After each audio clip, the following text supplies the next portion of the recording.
di zaman sekarang ini boleh jadi orang sudah banyak yang lupa dengan kegiatan aktivitas ibadah seperti ini, bahwa kalau terjadi gerhana, baik itu gerhana matahari maupun gerhana bulan, seakan berlalu begitu saja.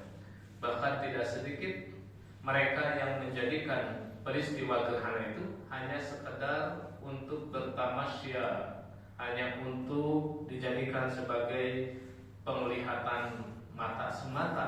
Tidak ada usaha bagaimana kita menjadikan satu pelajaran berharga dengan peristiwa gerhana itu, yaitu tentunya kita akan senantiasa menjadikan peristiwa-peristiwa besar tersebut sebagai sarana untuk meningkatkan kualitas iman dan takwa kita terhadap Allah Subhanahu wa taala. Masyaallah muslimin yang dirahmati Allah Subhanahu wa taala. Dahulu di zaman Rasulullah sallallahu alaihi wasallam, peristiwa gerhana itu di kalangan bangsa Arab seringkali dijadikan sebagai satu tradisi, satu kebiasaan, satu keyakinan yang dalam keyakinan masyarakat Arab saat itu, kalau terjadi gerhana itu ada hubungannya dengan kehidupan dan kematian seseorang.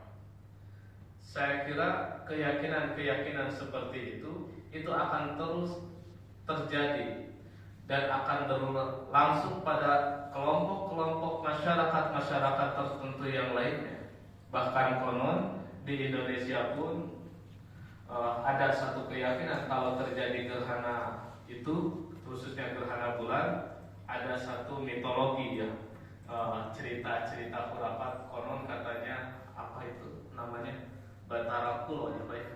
Batara Kulo mau menyantap memakan rembulan, makanya sampai bagaimana nakut-nakuti Batara Kulo itu, akhirnya masyarakat mengumpul tentungan kalau terjadi gerhana. Nah, masyaallah muslimin yang dirahmati Allah Subhanahu wa taala, ketika terjadi gerhana, justru Rasulullah sallallahu alaihi wasallam itu mengingatkan kita. Bahkan kita akan tercengang dengan apa yang disampaikan oleh Rasulullah sallallahu alaihi wasallam terkait dengan hadis yang disampaikan oleh Rasulullah sallallahu alaihi wasallam yang ada hubungannya dengan peristiwa gerhana ini. Ketika Rasulullah sallallahu alaihi wasallam menjelaskan tentang tata cara apa yang harus dilakukan oleh seseorang ketika terjadi gerhana, yaitu kita melaksanakan ibadah sholat, yang sholatnya beda dengan seperti biasanya. Sholatnya barangkali kita ini tadi masih kurang lama, masih kurang panjang, harusnya lebih lama dan lebih panjang lagi. Tapi bagi ukuran kita, apalagi mohon maaf mungkin bagi yang sudah sepuh, ruku sebegitu saja sudah lumayan, sudah lewat dari biasanya begitu, dan itu sudah menuntut tenaga. Nah, itu kenapa? Karena memang disampaikan oleh Rasulullah SAW, sholatnya pun begitu. Bahkan kalau Rasulullah SAW lama rukunya itu lamanya sama seperti lama berdirinya. Begitu pula lama sujudnya pun sebagaimana lama berdirinya. Nah, kita berusaha untuk melaksanakan paling tidak apa yang pernah dicontohkan oleh Rasulullah, apa yang diperintahkan oleh Rasulullah. Kita berusaha untuk melaksanakan sekemampuan kita tentunya. Yang kita yakini kita tidak mungkin bisa menyamai kualitas ibadah Rasulullah SAW. Nah, di dalam riwayat yang menjelaskan tentang hal itu, Rasulullah SAW pun sekaligus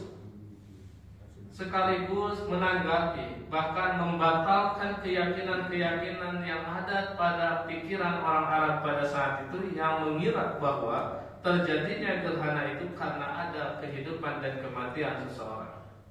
Kata Rasulullah SAW, Inna syamsa wal qamara ayatani min ayatillah, la yaksifani li mauti ahadin wala li hayatihi, fa idza ra'aitum dzalika fad'ullaha wa kabbiru wa sallu wa tasaddaqu. Summa qala ya ummata Muhammadin, wallahi ma min ahadin aghyaru minallahi ay yazniya abduhu an aw tazniya amatuhu ya ummata Muhammadin wallahi law ta'lamuna ma a'lamu la dhahiktum qalilan wa bakaitum katsiran. Kata Rasulullah SAW di dalam riwayat ini, beliau mengungkapkan, sesungguhnya matahari dan bulan itu dua tanda di antara tanda-tanda kebesaran Allah, dan tidak akan mengalami gerhana disebabkan karena kematian atau hidupnya seseorang. Jika kalian melihat gerhana, maka banyaklah berdoa kepada Allah, bertakbirlah, dirikanlah salat dan bersedekah. Kemudian beliau Rasulullah SAW pun meneruskan sabdanya, wahai umat Muhammad, demi Allah, tidak ada yang melebihi kecemburuan Allah kecuali saat dia melihat hamba laki-laki atau hamba perempuan yang berzina. Wahai umat Muhammad, demi Allah, seandainya kalian mengetahui apa yang aku ketahui, niscaya kalian itu, kata Rasulullah SAW, sedikit tertawa dan lebih banyak menangis.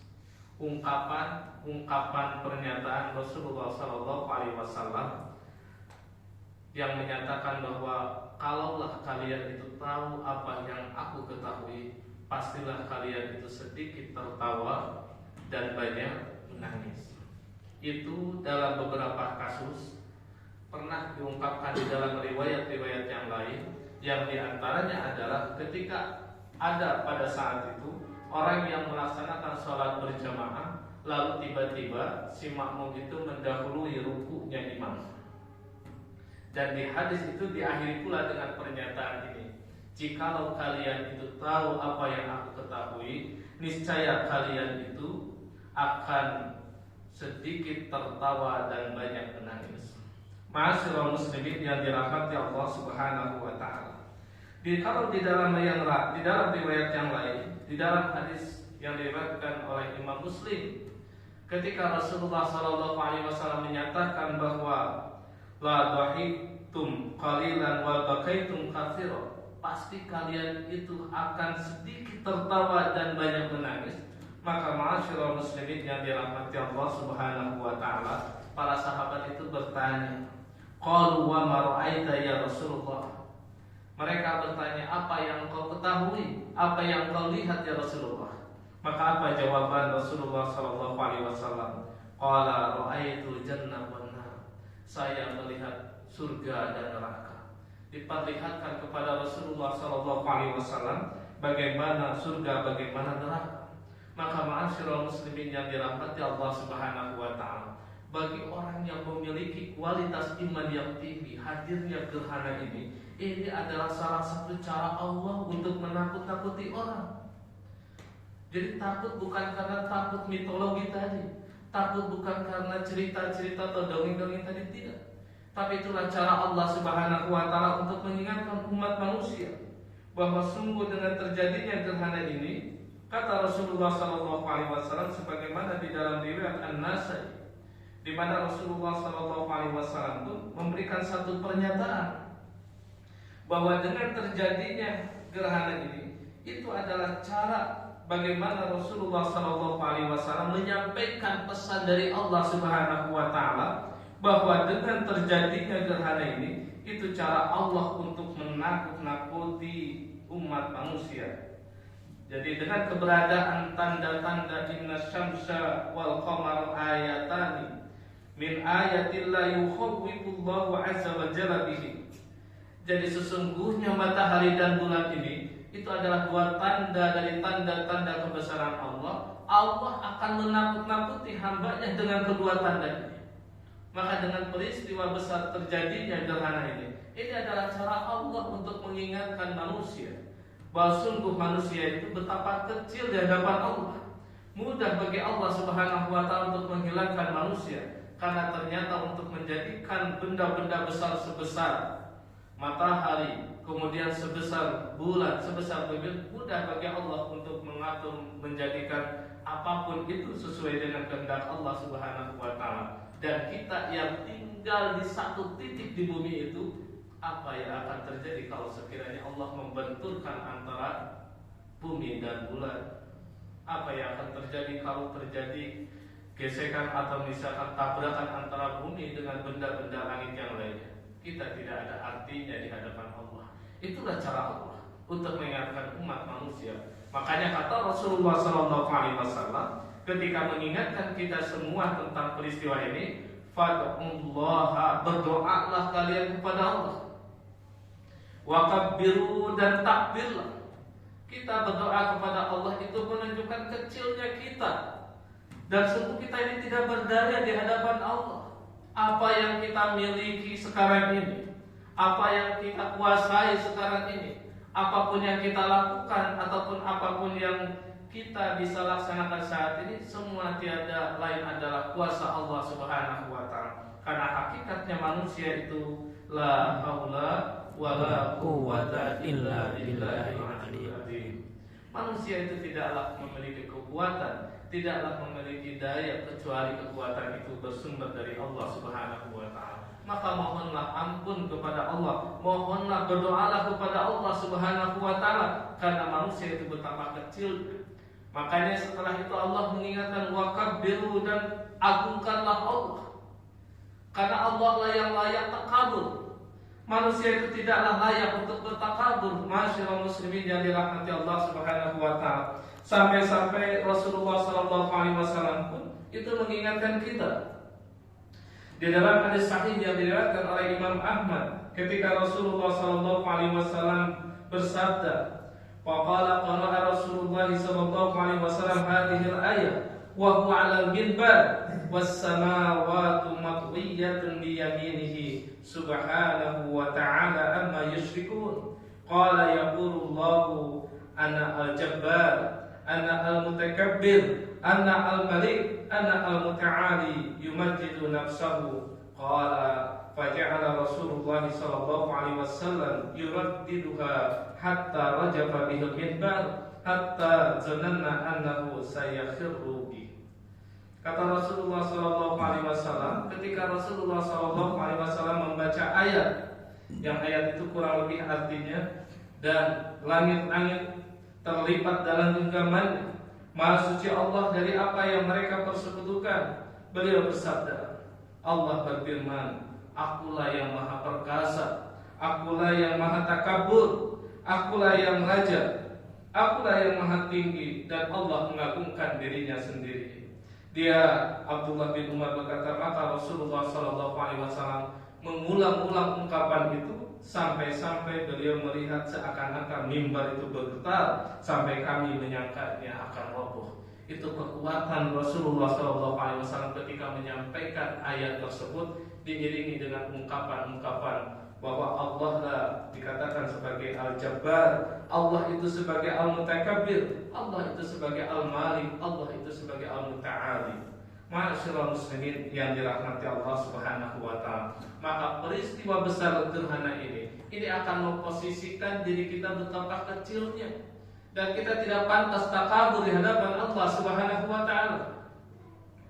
Bahkan kalau kita melihat bagaimana hadis-hadis Nabi SAW yang mengingatkan kita agar jangan sampai kita ini takabur, karena ternyata ma'asyiral muslimin yang dirahmati Allah, masih di dalam riwayat Imam Ahmad, dan hadis ini merupakan hadis yang sahih, ketika Rasulullah SAW pun bersabda, ihtajat al-jannah wan nar, faqalatin nar fiha al-jabbarun wal mutakabbirun, wa qalatil jannah fiha ad-du'afa'in nas wa masakinuhum, qala faqada bainahuma innaka al-jannah rahmati arham biki man asya'u, wa innaka an-nar azabi u'adzibu biki man asya'u, wa li kilahuma alayya milkuha. Di dalam riwayat ini Rasulullah SAW menyatakan bahwa antara surga dan neraka itu terjadi dialog, yang di antara dialognya terungkap pula di mana kata neraka, yang akan memasukiku itu adalah orang-orang yang sombong, orang-orang yang takabur. Lalu surga berkata, yang akan memasukiku itu adalah orang-orang yang lemah, orang-orang yang miskin dari kalangan manusia. Beliau bersabda, kemudian Allah memutuskan antara keduanya, sesungguhnya surga engkau adalah rahmatku, denganmu aku sayangi orang-orang yang aku kehendaki, dan kamu neraka sesungguhnya engkau adalah siksaku, denganmu aku siksa siapa saja yang aku kehendaki, dan penghuni untuk kalian berdua adalah menjadi tanggunganku, kata Allah Subhanahu wa ta'ala. Masyaallah muslimin yang dirahmati Allah Subhanahu wa ta'ala, maka dengan perintah mengagungkan Allah, membesarkan Allah, itu menunjukkan kita harus mengecilkan diri kita. Bahwa apapun diri kita, sekaya apapun kita, setinggi apapun pangkat kita, kedudukan kita, tidak ada artinya di hadapan Allah Subhanahu wa ta'ala. Bahkan kalau kita mencermati bagaimana benda-benda langit yang sebegitu besar, tapi kalau dilihat semakin jauh, semakin kecil. Bahkan bumi tempat kita dipijak pun, ketika kita lihat semakin jauh, semakin kecil, bahkan tidak terlihat. Nah, apalagi kita yang hanya satu titik saja di bumi itu, maka semakin tidak ada artinya kalau kita masih menyombongkan diri. Kata Rasulullah SAW di dalam hadis yang lain, pantaslah la yadkhulul jannata man kana fi qalbihi misqala dzarratin minal kibr. Tidak akan pernah masuk surga orang yang di dalam hatinya ada kesombongan, walaupun sekecil apa atau sebesar apapun. Itu menunjukkan betapa kesombongan ini satu hal yang akan menghalangi seseorang untuk mendapatkan surga Allah Subhanahu wa ta'ala. Bahkan neraka mengatakan, orang yang akan menjadi penghuniku adalah orang-orang yang takabur. Wajar kalau kita lihat makhluk pertama yang melakukan pembangkangan terhadap Allah Subhanahu wa ta'ala, yaitu iblis pun, dia bukan berarti tidak yakin dengan Allah. Dia bukan tidak beriman bahwa Allah itu Tuhannya. Dia bukan tidak beriman Allah itu adalah penciptanya. Dia beriman Allah penciptanya. Dia takut terhadap Allah, tapi dia membangkang terhadap Allah karena ada kesombongan di dalam dirinya. Dia merasa ana khairun minhu. Dia merasa lebih baik daripada Nabi Adam, karena dia diciptakan dari api sementara Adam diciptakan dari tanah. Dan menurut ketakaburan dia, api itu jauh lebih baik daripada tanah, maka tidak pantas api memberikan penghormatan kepada tanah. Ma'asyiral muslimin yang dirahmati Allah Subhanahu wa ta'ala. Lalu berikutnya kita pun diperintahkan oleh Rasulullah SAW untuk sholat, seperti sholat yang barusan kita laksanakan.